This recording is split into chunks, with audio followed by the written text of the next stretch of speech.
Au cœur de l'Afrique de l'Ouest, le Burkina Faso est un pays de 17 millions d'habitants qui devrait en avoir entre 51 et 68 millions en 2050 selon l'Agence française de développement.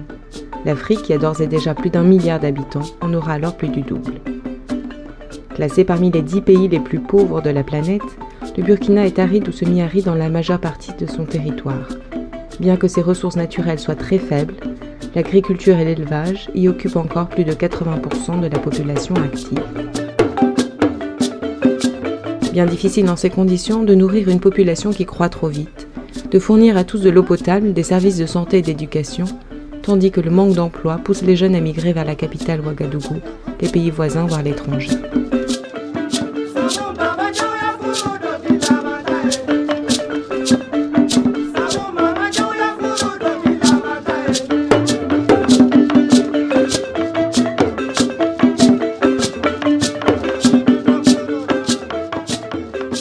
Mais le Burkina est aussi, avec le Mali ou le Sénégal, l'un des pays au monde qui a le plus d'accords de coopération avec des collectivités françaises. Communes, départements, régions, mais aussi institutions et associations se sont mobilisées depuis des décennies, et avec plus ou moins de réussite, pour venir en aide aux populations locales. C'est en 1993 que le département de la Gironde a initié son programme de coopération avec la région du Oued au sud du Burkina. Le département travaille actuellement avec 3 communes, Bobo-Dioulasso, la capitale économique du Sud, et 2 communes rurales, Karankasso-Sambla et Kondoukou. La coopération décentralisée, déjà, c'est les liens d'amitié, les liens de partage, puisque tout commence par l'amitié entre 2 ou 3 personnes, et ça s'étend. Alors la coopération décentralisée, si je puis le dire, ça peut poser sourire quand même sur un visage, ça soulage et ça aplanit des difficultés. D'abord, c'est une volonté politique. Donc ça, c'est la première raison. Volonté politique du président, très soucieux justement d'engager un partenariat avec différentes zones, pour ceux qui n'ont pas la chance d'avoir le même environnement que nous. Deuxième raison, une des compétences essentielles du Conseil général des départements. Il s'agit de la solidarité. On a en général 2 niveaux. D'une part, une relation entre 2 collectivités, ça peut être des communes, ça peut être des départements, qui décident de mobiliser leurs agents pour aider à ce que le fonctionnement de ces collectivités des pays du Sud s'améliore. Ça, c'est un premier niveau. Ce sont les collectivités qui se mobilisent. Et puis, il y a un deuxième niveau qui est indissociable. C'est en fait de voir comment, dans ces contextes-là, la société civile de la Gironde, en l'occurrence, peut apporter une collaboration aux associations, enfin aux organisations de la société civile du Oué. Dans une première phase, la coopération Gironde-Oued était centrée sur la construction d'infrastructures, comme le centre de santé de Kondoukou ou le collège de Karankasso-Viguier. Désormais, c'est au renforcement des services municipaux qu'est consacrée une partie de l'aide. Et ce sont les agents du département de la Gironde qui en sont les principaux acteurs, dans le domaine du sport ou encore de l'informatique. Les sports collectifs représentent les rares loisirs disponibles pour les 25 000 jeunes des clubs et des écoles de Bobo-Dioulasso et des communes partenaires. À Bobo, quoi qu'on dise, le football, c'est le sport roi. Les enfants aiment plus le football, c'est une passion. Si tu n'es pas passionné dans ce domaine, tu ne peux pas. Parce qu'il n'y a vraiment pas d'aide en tant que telle, il n'y a pas de soutien, il n'y a pas de mécène. L'aide de la Gironde est venue comme un bouffée d'oxygène.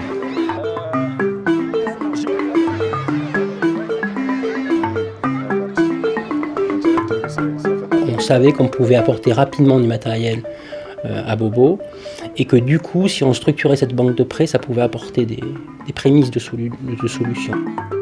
La collaboration entre le service sport et le service informatique a permis la création d'une banque informatisée de prêts de matériel sportif, ouverte à toutes les écoles et à tous les clubs des communes. La banque de prêts est alimentée chaque année par le département et par une quinzaine de clubs sportifs de la Gironde. La demande au niveau de la banque de prêts est constituée de 1500 pour ceux qui viennent actuellement, mais la demande en fait elle est assez plus forte, donc elle atteint plus de 25 000 personnes.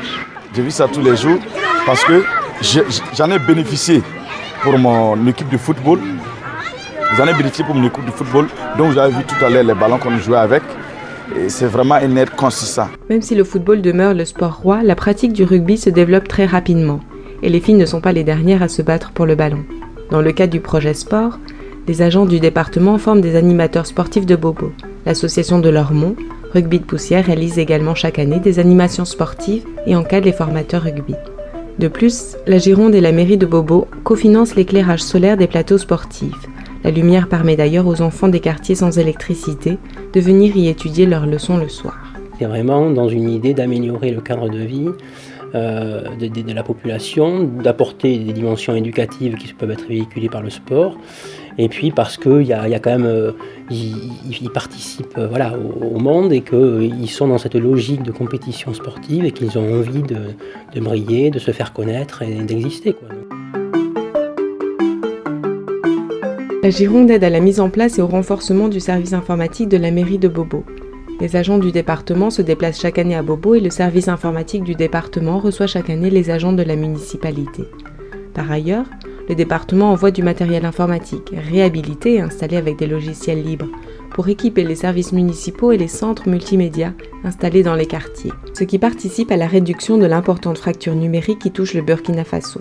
Ce projet est un facteur de réduction évident de la fracture numérique parce qu'aujourd'hui, il y a au moins 4 salles, 100 PC, qui servent à former des jeunes et qui peuvent accéder aujourd'hui à Internet. Même s'ils ne le font pas de manière forcément professionnelle, ils utilisent la souris, l'écran, énormément la messagerie, mais c'est un premier facteur d'absorption de l'outil, d'acquisition de l'outil, et la fracture numérique est en train de se réduire de manière visible.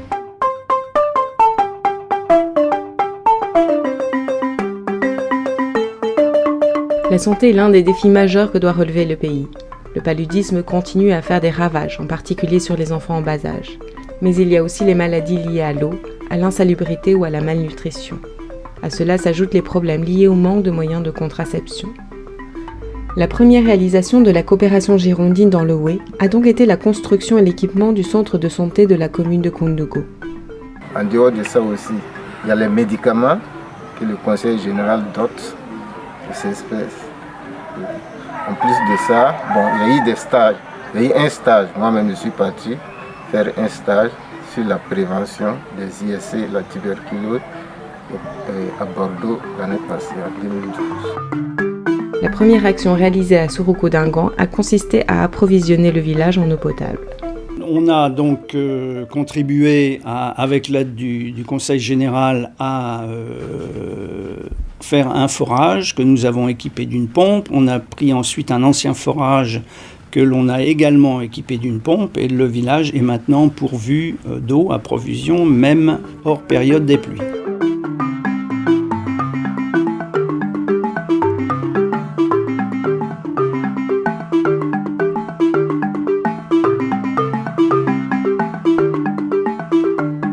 L'intention du département de la Gironde, c'est d'en faire un village pilote, c'est-à-dire de montrer en fait qu'avec de petits investissements, aussi bien dans le domaine des infrastructures, mais c'est assez limité, que dans le domaine de l'activité économique, il y a tout à fait possibilité d'impulser un développement contrôlé, maîtrisé par la population, durable, parce qu'il prend en compte un certain nombre de facteurs importants.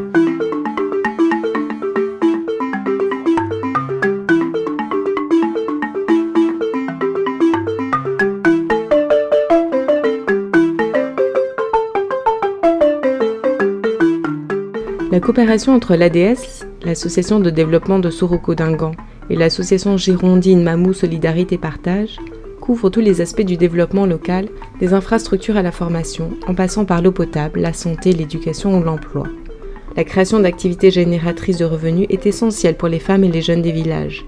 Il s'agit de transformer sur place les matières agricoles disponibles, les noix de karité, les arachides, afin d'obtenir une plus-value locale. Il s'agit aussi de développer de nouvelles productions comme le miel ou les légumes. Ces activités, portées par des groupes organisés de femmes et de jeunes sans emploi, doivent permettre d'engendrer de nouveaux revenus. Les machines, comme le moulin à mil, permettent par ailleurs de réduire la pénibilité du travail pour les femmes.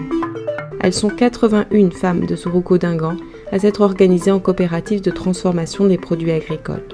Les femmes parcouraient des distances pour ça. Maintenant, elles sont sur place. Elles mènent les activités sans trop de peine.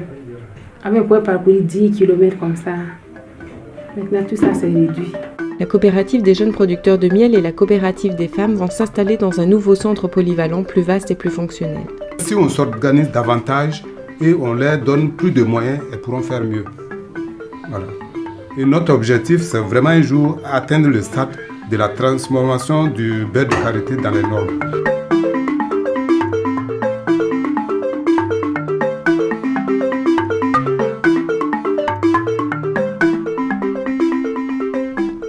Compte tenu de la qualité du milieu naturel et des ressources abondantes de la biodiversité, l'apiculture représente un très fort potentiel. Une vingtaine de jeunes hommes de Soroko-Dingan ont été formés à l'apiculture moderne. Le projet consiste à trouver quelque chose de rémunérateur pour les villageois. Voilà, c'est dans ce sens-là qu'on a voulu instaurer ces projets d'apiculture pour pouvoir rémunérer un peu les jeunes du village. Il faisait de l'apiculture traditionnelle. Il y a beaucoup de ruches traditionnelles par-ci, par-là. Mais cette technique, quoi qu'on dise, elle est insuffisante du point de vue technicité. Avec l'apiculture moderne, voilà, on a un minimum de matériel assez élaboré qui nous permet donc de sortir du miel de bonne qualité. Soroko-Dingan a un fort potentiel, n'est-ce pas, de productivité en apiculture. Et l'apiculture peut se réaliser et même s'intensifier dans la région. Donc l'apiculture vient vraiment à point nommé pour pouvoir occuper les jeunes à la saison morte, notamment après les récoltes, n'est-ce pas, de décembre jusqu'à mars. Ils n'ont rien à faire, donc il y a la brousse. S'ils placent des ruches, ils suivent les ruches, ils peuvent valoriser, n'est-ce pas, cette période. Avec 550 000 habitants, les besoins en produits alimentaires de la ville de Bobo sont considérables. La production de fruits et de légumes de qualité biologique peut à la fois contribuer à satisfaire ces besoins et procurer du travail et un revenu aux jeunes ruraux. Pour les potagers, on est nombreux, il y a jusqu'à une centaine de personnes. Mais pour la formation, on avait commencé par une quinzaine. Mais même avec ça, au moment de la formation, les gens venaient beaucoup, tellement ils étaient intéressés. Et on a fait la formation théorique. Et au moment de la pratique, on n'avait plus d'eau. On a fait les pépinières, ça a donné, mais au moment du repiquage, on n'avait plus d'eau. Donc à cause de ça, on était obligé de laisser le projet en stand-by en attendant qu'on résout le problème d'eau. Et on doit faire une forage. Et dès que le forage est prêt, je me dis que d'ici le mois d'octobre, on pourra relancer l'activité.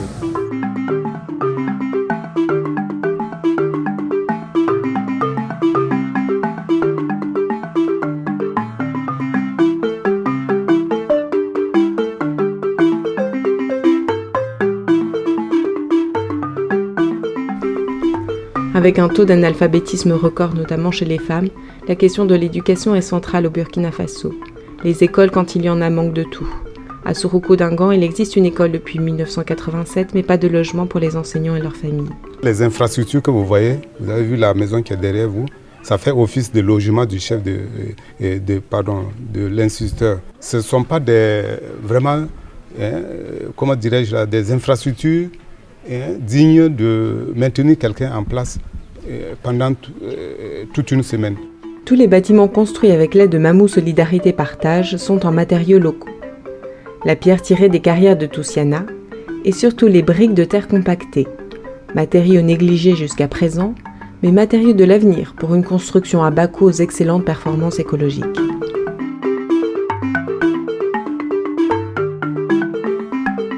Chaque année, l'ESP, l'École supérieure du professorat de l'éducation d'Aquitaine, envoie une dizaine de futurs professeurs en stage dans les classes de l'école Sakabi, une école d'une banlieue pauvre de Bobo-Dioulasso.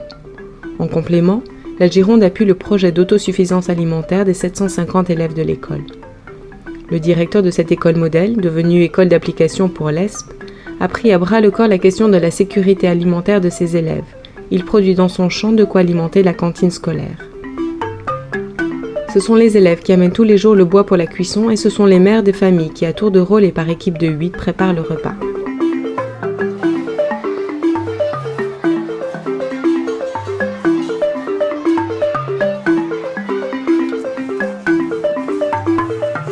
Ici, on est donc dans la ferme agro-pastorale qui sert donc à alimenter la cantine scolaire de l'école de Sakabi. Alors, elle fait au total 16 hectares et on est dans la portion qui fait 8 hectares. Alors ici, nous pensons mettre en place donc l'antenne d'élevage, mais en même temps, c'est ici que nous la culture du mil, du haricot, de l'arachide. Cette année, on fera rien que le sorgho. Et avec ce sorgho, nous pensons pouvoir nourrir donc les poussins qui, une fois grands, seront vendus pour acheter donc la céréale qu'il faut pour la cantine scolaire. Donc je disais que c'est la couveuse que le conseil général de la Gironde nous a offert. Elle fait une quantité de 528 œufs.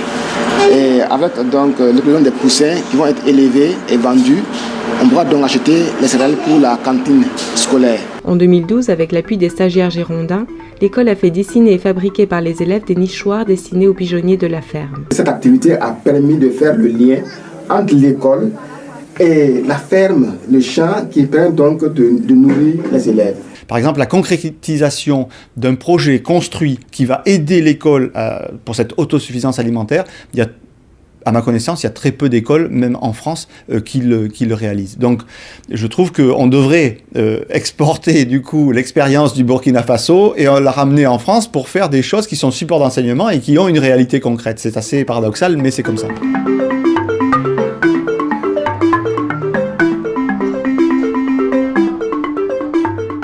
Mais ce qui est important, c'est que quand ils viennent ici, ils sont surpris d'apprendre pas mal de choses sur les rapports humains, la valeur qu'on a de l'autre, le comportement, la chaleur.